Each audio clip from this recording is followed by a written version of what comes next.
Now in the Bhagavad-Gita, we see that there are 5 important subject matters. So, last week we talked about Ishvara, or the Supreme Controller. So this week we are talking about Jiva, or the spirit soul. So in this PowerPoint we will discuss in detail about the spirit soul, about the Atma. I have started with a very simple examples. I thank ISKCONDesiratory.com for giving a very nice presentation there. So I just put it together, and these are very nice slides where it explains about the nature of the soul, the nature of the Jivatma. So I have tried to put it all together. So first thing, very simple to understand, is that we are all spirit souls, and I always tell this story of the parrot. Every day in New Vrindavan, when lots of pilgrims come for a japa introduction, every morning when I give them the japa introduction, I tell this story of the parrot. So the story goes like this. One lady had a very nice parrot, and the parrot used to sing, dance and repeat whatever people said. So people used to come have a look at the parrot and see its performance, and they used to give some money. So this lady became rich. She got a golden cage for the parrot. Now with this golden cage, she put diamond studs on it and tried to improve the beauty of the cage. And she started making all kinds of decorations and cleaning the cage every day. Now she became so immersed with the cage that she forgot to feed the parrot. And naturally, after a few days, the parrot died. Now people stopped coming, and she started asking people, why have you stopped coming? And then people said, what is the use of the cage? What is there to see in an empty cage without the parrot? Who will come just to see the cage? So similarly, this body is the cage and a parrot is like the soul. So when there is the death of somebody, this body, the cage, this lies down, and we say, he's gone, he's gone, he's gone. Who is gone? What is gone from the body? What is that gives life to this body? That is actually Atma. And when this Atma is not given its due food, when the soul leaves this body, it's actually very painful. The Atma does not get a proper destination, a proper refuge. So we all lament. Once the body is dead, we all lament, oh, the body is gone, the soul is gone. The body is there, but what will you do with the body without the soul? What will you do with the body? So similarly, those people who do not care for the soul and ultimately let the soul die a painful death, such people are called as Atma Hano Janaha. Atma Hano Janaha, those people who have killed the soul. Therefore, we do not want to be somebody like that.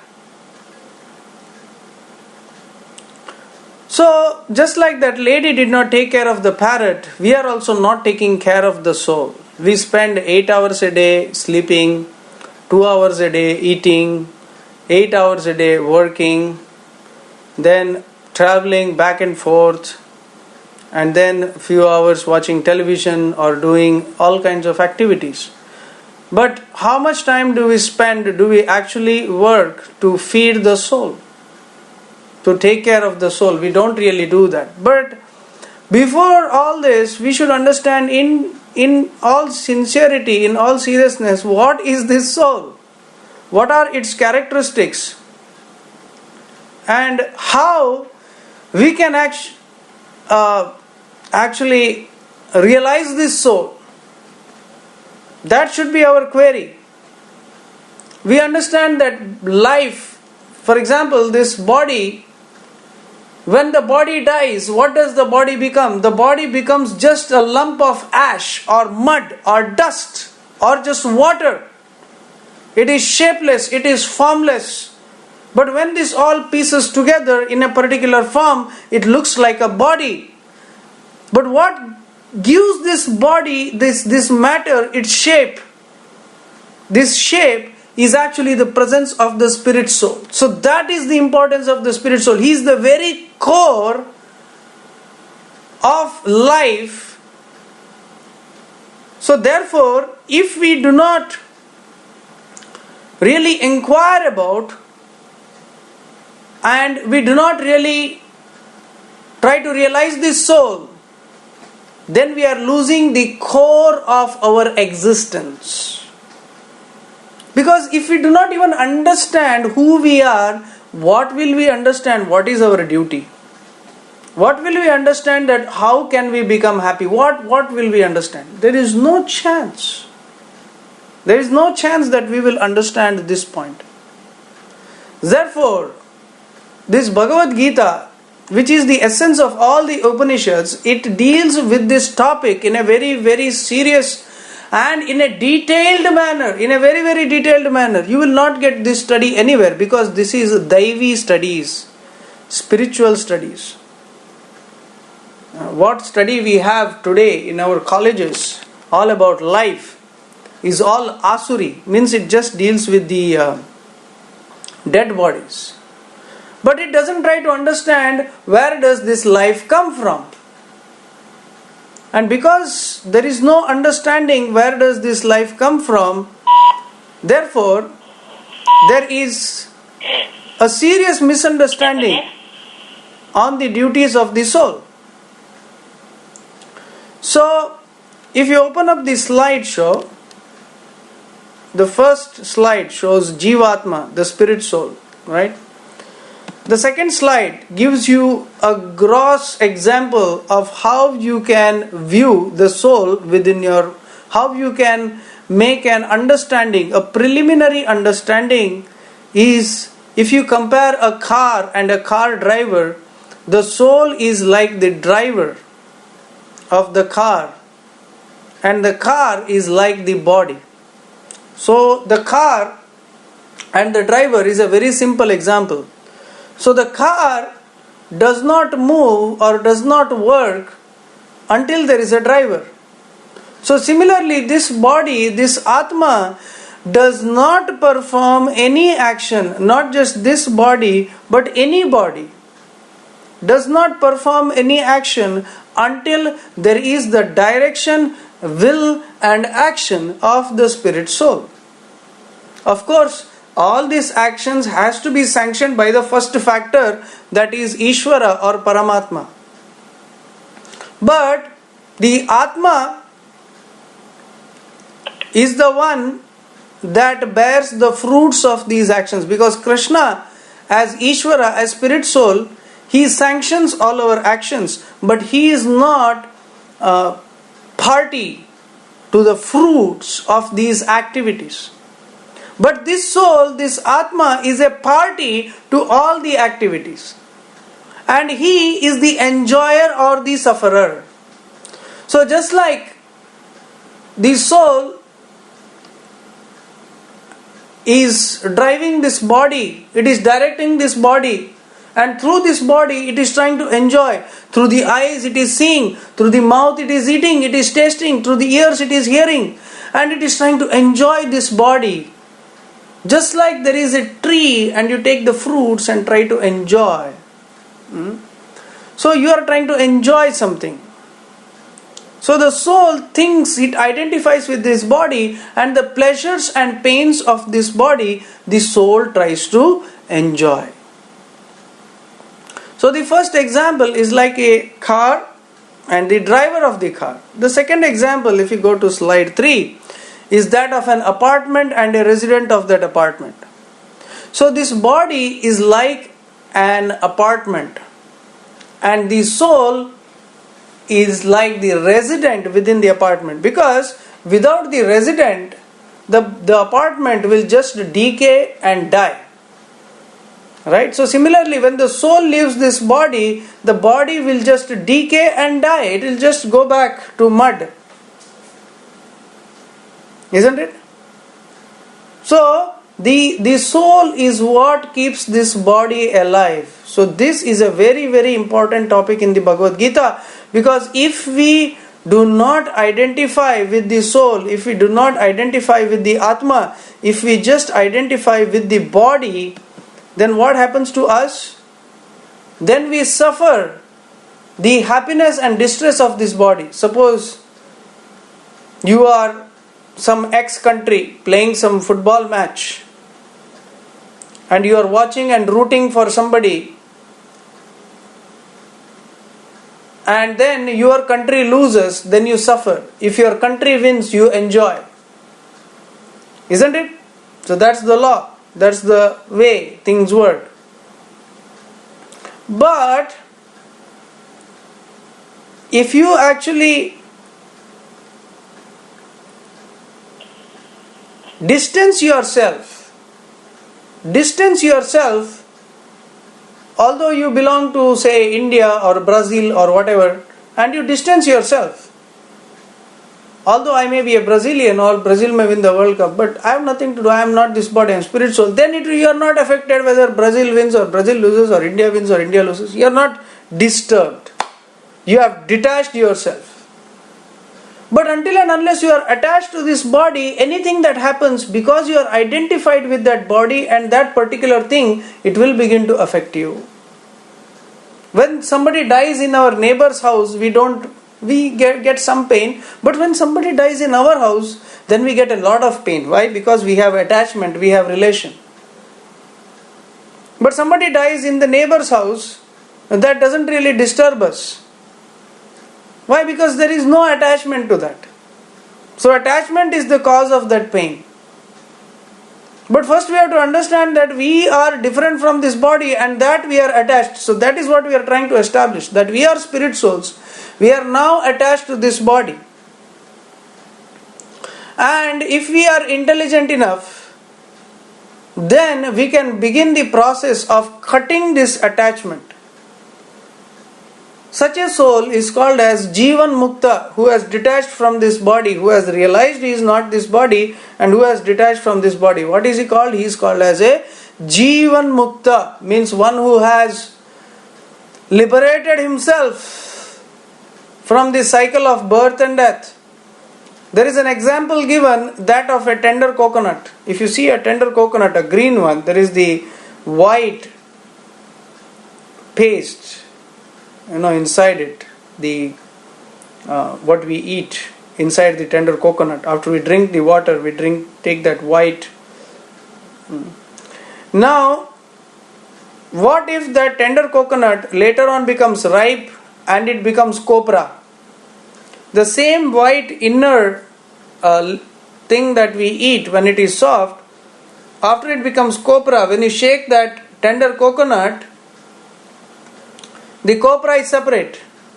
When you take out that oil, when it is to that extent, it is separate. So the same, when it was tender, it was attached. The white thing was attached to the green tender coconut, and when it is ripe, it is detached. So those two are compared to an immature soul, immature person and a mature person or a spiritual person. So a spiritual person is like that cobra who has separated himself from the shell of this body, who is no longer party to the pleasures and pains of this body. He is neutral, like Krishna. Like Krishna, not Krishna, like Krishna. We are the servants of God, and we have minute qualities of God. Minute. But you cannot be God. We are minutely having some qualities in comparison to Krishna. Because we are part and parcel of Krishna, the Atma has some minor qualities of Krishna. And he can also become neutral, transcendental to this body. So that is our goal. So the first example was that of a car and the car driver, and the second example was that of a apartment and the resident of that apartment. Now the third example was the parrot and the cage that I spoke to you about. So the body and the bird. So body is like the cage and the bird is like the soul within that. And like the example that I gave you, once the bird leaves that cage has no value. Right? So similarly, when this soul leaves this body is dead. It has no value. It has no relationship. It is just a dead body. Now it is up to us how intelligent we are and how soon we get ourselves detached from this body. So going into the slide 5, we have quite a good number of slides today. We have exactly about 13 slides. So it's quite a good number of slides. So the fifth slide, who are you? Who are you? It's a very good question. Who are you? So I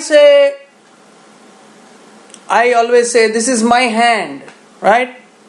Now if I cut this hand and put it there and I say, I am the hand, doesn't make sense. That is my hand. I am not the hand.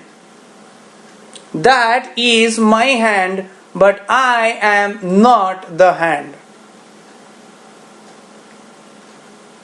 So similarly, I say, this is my body, but I am not the body.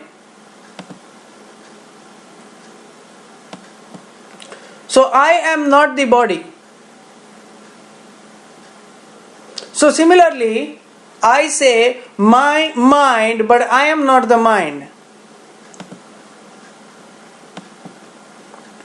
I say my intelligence, my body, my intelligence. Nobody says I body. No. Everybody says my body, my intelligence, my senses, my.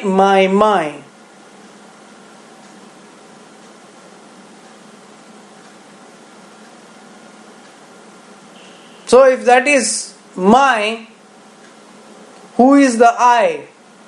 So that is answered in the scriptures. It is said, Aham Brahmasmi. Who am I? I am the spirit soul. Brahman. We are spiritual in nature. Satchidananda. Sat, the soul is eternal. Chit, the soul is full of knowledge. Ananda, the soul is full of bliss. But right now, none of these three are experienced. Why? Because this body is temporary. This body is not. Is there any question? So, Chit, there is no knowledge and this body is not full of bliss anyway. So if you go to the slide 6, there is proof for existence of the soul.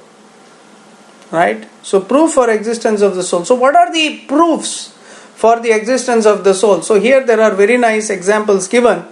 First is common sense. So common sense, I say my body, my intelligence, my mind, so I am something else. Modern science has not been able to find out what is actually death. Body function ceases. But what does that mean?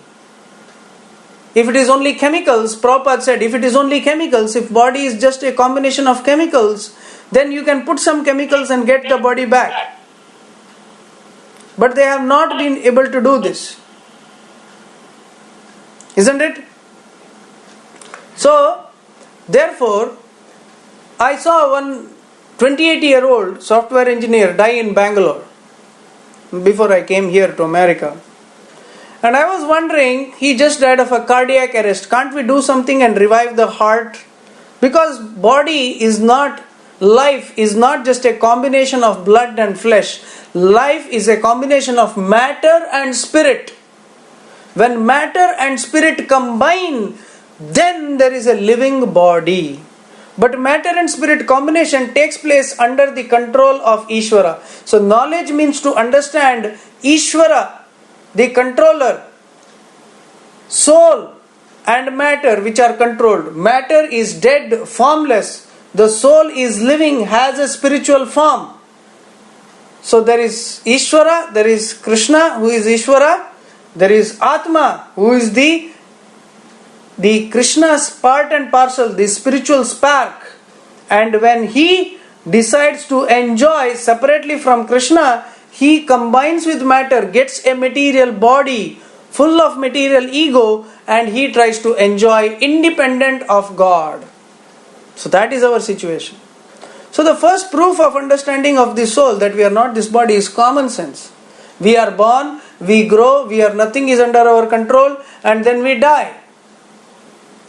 Right? And the second thing is medical science states every 7 years our body changes. We get a new body every 7 years.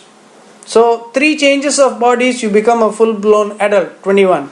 So every 7 years all the cells of your body are replaced. So you have a new body. All the cells are replaced.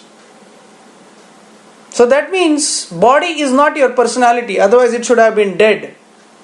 And then at the age of 14 again all your cells have been replaced. Then at the age of 21 you have changed body once again.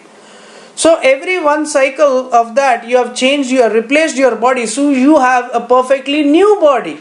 So you change your body even within one lifetime. So the understanding, if you see that picture, is that after you die you have another change of body. Because when this body is no longer usable, it goes into another womb. Another, depending on your karma, another species. Second is intuitive understanding. So what is your intuitive understanding? Means you see that we have psychic abilities. We can understand what is good, what is bad. So that is beyond some nerval function, which is a good nerve and which is a bad nerve. If we could find out, this nerve always works good and bad nerve means he does bad activity, we could cut off that bad nerve or do something and just make the good nerve stay. No, it is not a physical function to decide what is good or bad. It is a higher function. It is a subtle function, higher cognitive function. And that deals with the mind, intelligence and ultimately the soul. So there is something subtle. The proof of which you should understand from the Shastra. And consciousness is the symptom of the soul. I am conscious. I react. I think. I act. So this consciousness is actually a symptom of the soul. Second, then there are many near-death experiences. People who almost see death. There are many experiences like that, and in several books of our Coming Back and some of our books, many of these incidents are actually listed. And in one of those incidents, one lady, she described in detail her own operation. She was hovering above her operation bed, means physically she was lying down. But during the operation, her subtle body, her astral body, it came above. She could get a bird's eye view of her own operation. Then she could describe to the doctors what actually happened with her. And they were shocked that this lady could describe in such minute detail. So this is the speciality. of the activities of the subtle body. It can go beyond your body, beyond your physical body. The mind can travel several thousands of miles and just come back in a minute. It is so fast. It's very, very difficult to control. Sometimes we are lost in our thoughts. Where do they go? Where is your mind? You are not here. You are lost somewhere. So there is a higher subtle energy. And what is that? That is explained in the Shastras. Then there are several examples. One of them is a very learned book by Mr. Ian Stevenson. And Ian Stevenson writes about 101 cases of suggestive reincarnation. And he explains in detail how the reincarnation actually works. How reincarnation is actually a very, very scientific phenomenon. He explains that. Then there is astral body travel. So all these things, when you put together, is a very, very scientific explanation of the soul. Now we have to understand that there are 3 different types of proofs in this material world which are used to explain something in science. So those 3 types of proofs, they are not listed in the slide, but I can present them because this is very important, because I am telling common sense, intuitive understanding, consciousness, past life memories, then we talk about soul and all these different things. But where is this coming from? So the 3 types of proofs in this accepted, one is called as, the first type of proof is called as Pratyaksha Praman. Pratyaksha Praman means like the modern scientist. You see something, you experiment with something, and then you believe that. But can you experiment with your mind, with your intelligence, with the soul, with God? No. If something you cannot control and put it under your microscope or telescope, doesn't mean it does not exist. It just means you cannot control, you cannot do a controlled experiment with it. But that doesn't mean it does not exist. Therefore, experimentation is a very limited proof. Or observation, you cannot see beyond a certain range, you cannot hear beyond a certain range. So that means your understanding is very, very limited with the senses and the instruments produced by these senses. The second type of proof is called as Anumana Pramana, interpolation or speculation.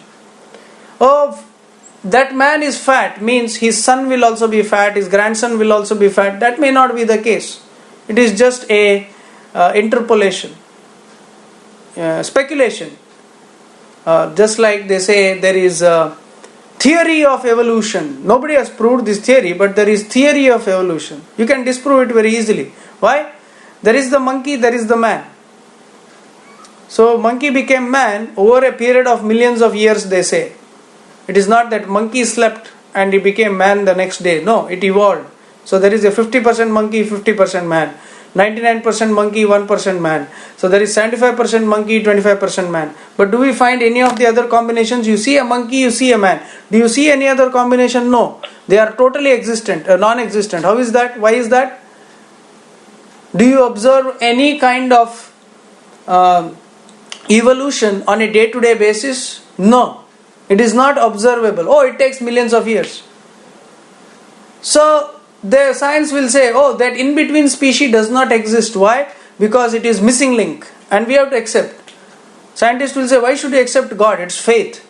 How about this missing link? It requires more faith. It's so stupid. So this is theories. It is not proven. Big Bang theory. It is not proven. Nothing is proven. They are doing electron. They are experiment. They are spending millions of dollars for what? Nothing. But the Shastras, the third type of proof Madhvacharya explains, is the Shastra. The Shastra is like your mother. So the mother will tell you who is your father. The mother will tell you what is your existence. Mother will tell you everything about you. That is the Shastra. And the books, the Shastras say this. The Acharyas say this. And the previous Acharyas, Madhvacharya, Ramanujacharya, Shankaracharya, nobody had any misgivings on the soul. They all agreed that we are spirit souls and there is Bhagavan. So the Acharyas say they realize this, they have realized it and they have said this. The Shastras say this, our Guru says this, now it is for you to accept this, realize this, that is important. So what is important for us to do is that we should realize this. We should realize this knowledge.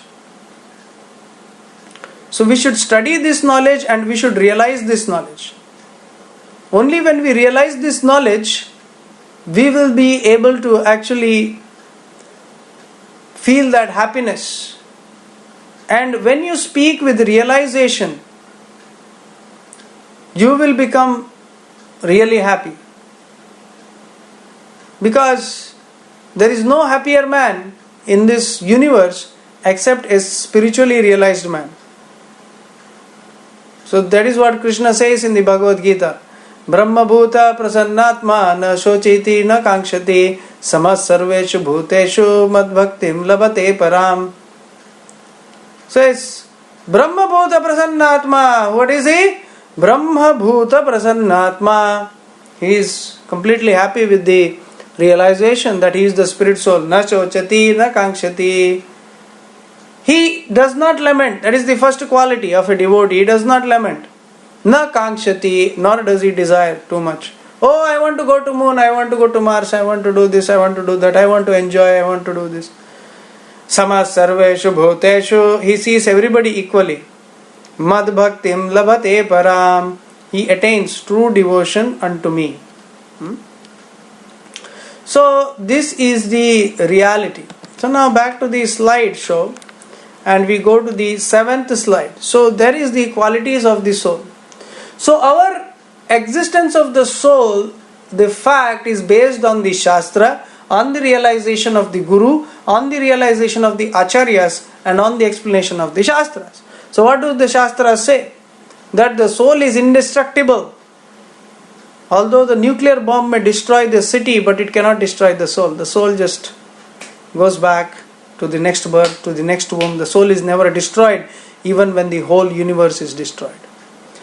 The soul is an individual. Not that after I die, then my soul will combine with your soul and his soul and it will become one big soul. No. It will remain an individual soul eternally. It will remain an individual soul eternally. An individual soul. Satchidananda. It is eternal, full of knowledge and full of bliss. An individual soul means your soul has a rupa, has a form. And when you go to the spiritual world and you meet Krishna, before that you will have regained your true swarupa, rupa, your form. You could be a gopa, you could be a gopi, and you have a spiritual form as that of a boy, male or a female. But in the spiritual world, everybody is female tattva, because everybody is meant to be enjoyed by Krishna. So the soul has a spiritual form, not material form. This is unchangeable, indestructible, and it goes to the spiritual world. When it goes back to the spiritual world with Krishna, he gets an opportunity to play with Krishna. So the soul is situated in the region of the heart. The soul changes bodies. The watermelon house. So, and the soul is infinitesimally small. Hare Krishna, one small request to everybody on the phone. So kindly mute your phones. So the soul is in the region of the heart, means it is situated around here, because the mind, manaha, is here. Wow. And all the feelings of the heart, it is said the feelings of the soul, the man, the mind, manaha, it is in the region of the heart. And all the feelings are affected here, in the region of the heart. And the soul is so infinitesimally small. It is said, Balagra Shatavagasya, that you take a tip of hair and divide it into 10,000 parts. How can you divide the tip of hair into 10,000 parts? It is not possible. So what it means to say is that it is impossible to actually understand the soul, understand or gauge the size of the soul. It is impossible to gauge the size of the soul. It is very, very small. So therefore, the soul is infinitesimally small and it is inconceivable. Inconceivable means you cannot conceive how fast the soul is. Soul is called Sarvagata. The same soul is present in the body of an ant, the same soul is present in the body of an elephant. The same soul is present everywhere in different bodies. Means right now my soul has this body. Now if I act properly, I may go back to the spiritual world, regain my spiritual body. But if I act impiously, I might become an ant, I might become an elephant, I might become anything. But it is the same soul which gets a different huge body or a smaller body. But every living being, including a grass, a tree, a plant, an animal, everybody is actually a spirit soul. So we are halfway through our PowerPoint slide. So let's go to 8 slide. So this was one of the points I was explaining earlier. Is that the soul has a form, and the body actually, which looks like it has a form, it's destroyed.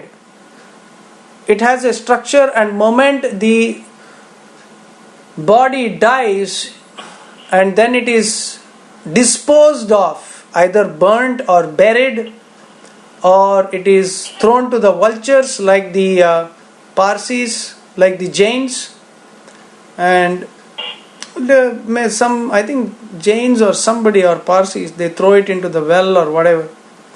So whichever form you try to dispose this body, after death the body loses its form. It goes back to matter. It becomes, you see the 8 ingredients of the body: earth, water, fire, air, ether. Bhumirapo nalo vayu khammano buddhirevacha. So then there is the subtle body: mind, intelligence and false ego. So the subtle body or the Sukshma Sharira has 3 parts: mind, intelligence and ego. Mind, intelligence and ego. So this mind, intelligence and ego, the subtle body, like you can imagine like a bubble around the soul, and they take the soul into different bodies. They give the body the identification with this soul. Mind, intelligence and ego, especially the false ego, intelligence and mind, they are very close to the soul, especially the ego, the first part. With this ego, the soul thinks, oh, I am this body. Then he thinks materially, intelligence. And then his mind thinks how to enjoy. But then if the ego is purified, if we understand, I am spirit soul, I am the servant of Krishna, then the intelligence is purified. He thinks, how can I serve Krishna? How can I surrender unto Krishna? Then the mind thinks also accordingly. How can I serve Krishna? So the mind runs behind that factor. So matter in actuality is formless. The matter gathers form around the soul. So matter gathers its form around the soul. So let's go to the next slide. So is man just a powerful computer or a robot? So the thing is, Krishna says in the Bhagavad-Gita that this body, yantra rudhani mayaya. So this body is like a machine. It looks as though this body has so much emotions, life and everything. But the actual emotions or life is not just because of the body, but it is because of the spirit soul. It is because of the Atma. So this Atma is what brings about the life inside the spirit souls. So human beings have independent consciousness, means we are aware, we make relationships, we have a conscious choice, we have conscious, we are sentient, we are conscious. So this consciousness, this sentient, this is a result of the spirit soul, of the Atma. So this Atma, the Atma's presence actually makes the soul, actually makes the body looks as though it has life. It reflects within this body. It looks as though it has life. But the real life is because of the presence of the Atma. And the earlier we realize this point, the happier we become. So this body is more or less like a machine. And if we really understand, so that is why this machine needs to be disciplined. Just like this body gets a disease in its old age, so then you putting patches, then you have a crutches and this and that to carry this body. It is like a machine which can go bad and then it can die, but the soul never dies. Krishna says to Arjuna, you are thinking your whole family will die. Nobody will die because everybody is spirit soul. So their body will be destroyed, but their spirit soul will remain forever. So what is dying? Nothing is dying. So we never die. Be assured you will never die. You are spirit soul. And that is why it is very important that you become Krishna conscious. Why? Because then your destination is the spiritual world. Otherwise, again, any karma left over, again take birth, again die. Why? So there is soul and the super soul. The soul, in the next slide, the 10th slide. So there is the soul and the super soul. So they are the first one, I am sorry, is interchanged. The soul is humans, Jivatmas, and the super soul is God, Paramatma. So there is a slight interchange there, so please forgive me. I did not check that before. So the super soul is Param Atma, super. So Prabhupada called it super soul because he is connecting every one of us.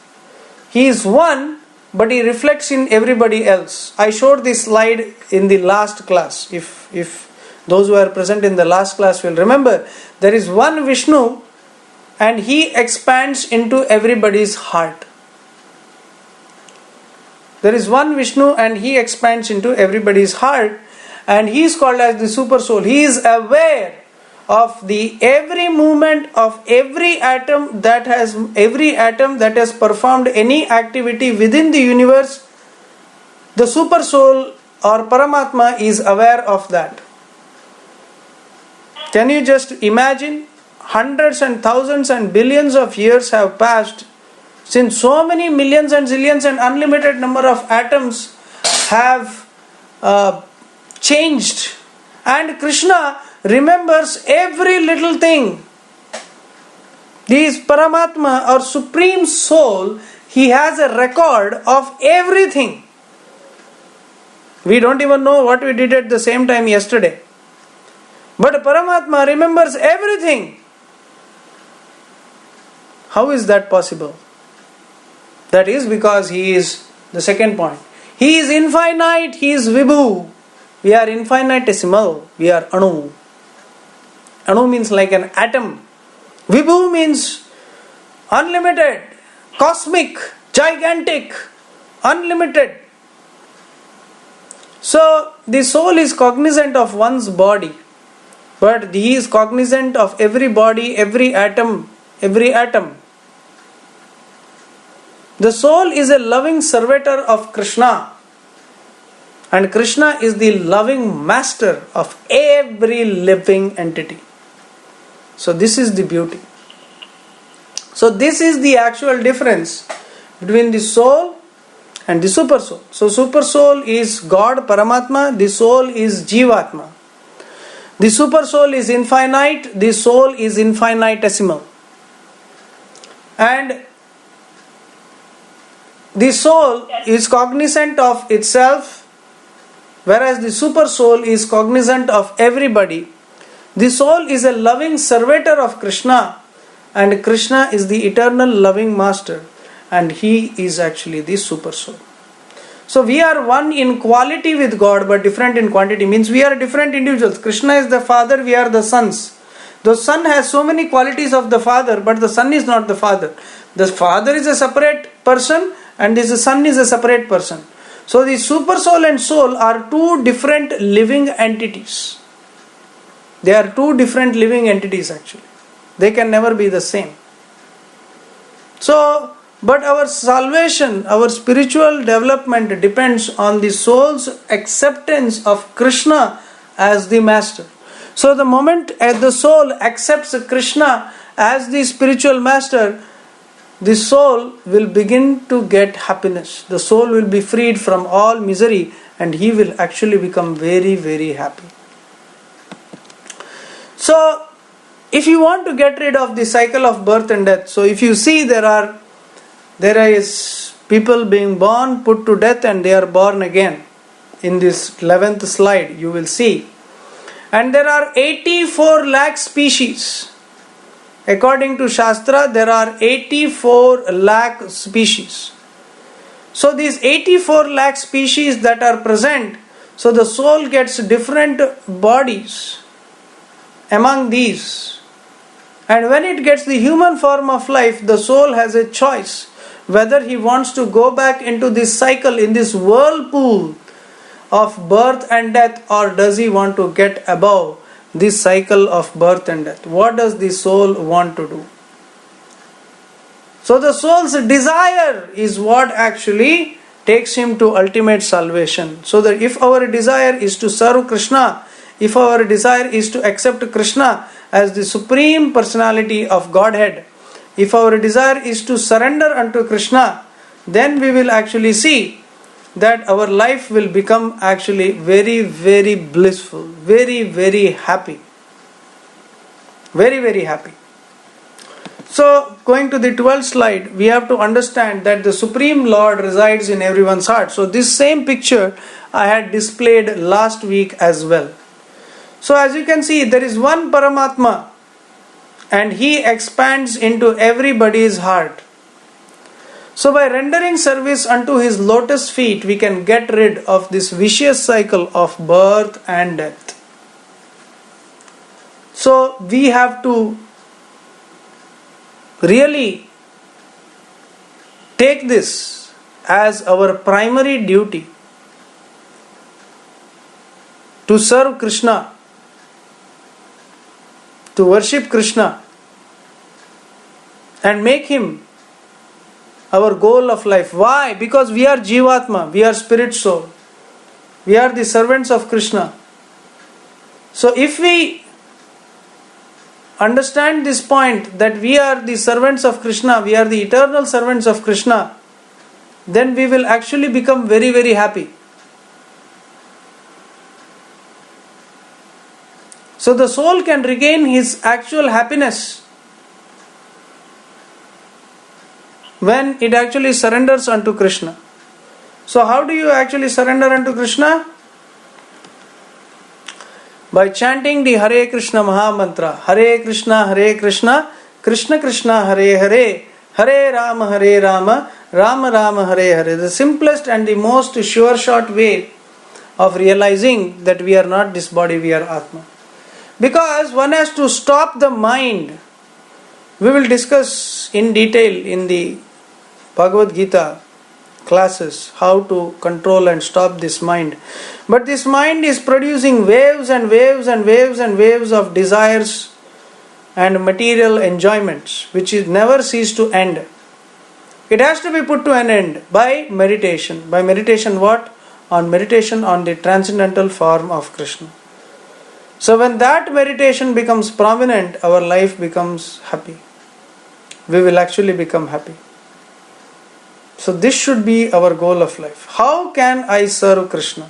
How can I realize I am not this body, I am Atma? To what point in my life I can maintain this consciousness that I am Atma, and I have to act in various ways to actually realize this Atma? Human life actually begins with this query. Atato Brahma Jijnasa, inquire into yourself. This is human life. Human life means this inquiry. And at every activity, in every point of life, we are trying to really fix our mind that we are spirit souls. We are trying to fix our mind on Krishna. We are trying to realize that we are the servants of Krishna. This should be our main activity. And this actually separates human life from all other lives. So, in summary, the soul has occupied this body temporarily. And in human form of life, man is an image of God, as they say.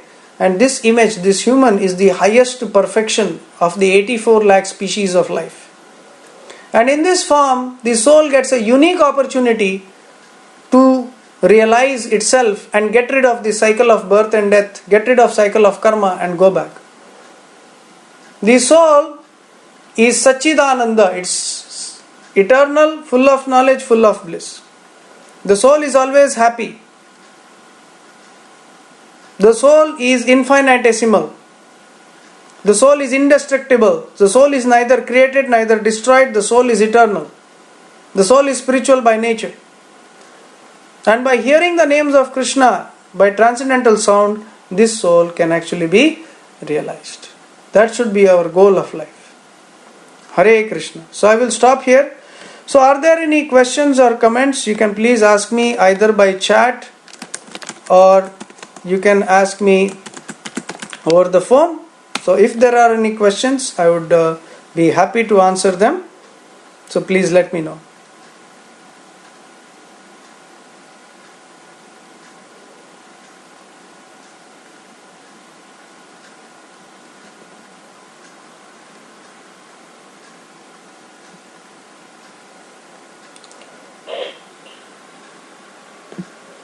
So are there any questions, Prabhuji? So before I end. Alright, since there are no questions, so I will stop here. So, and I would really like to thank all those of you who have attended today's class. Please be present next week also. So next week again our class will be at 8:30 p.m. on Tuesdays. So I will see you next week at the same time. For those who are attending by the phone, it's the same number and it will be again at 8:30 p.m. Alright. So next week's topic is Prakriti or the material world. So I will stop here. Thank you very much. Hare Krishna. Hare Krishna. Hare Krishna.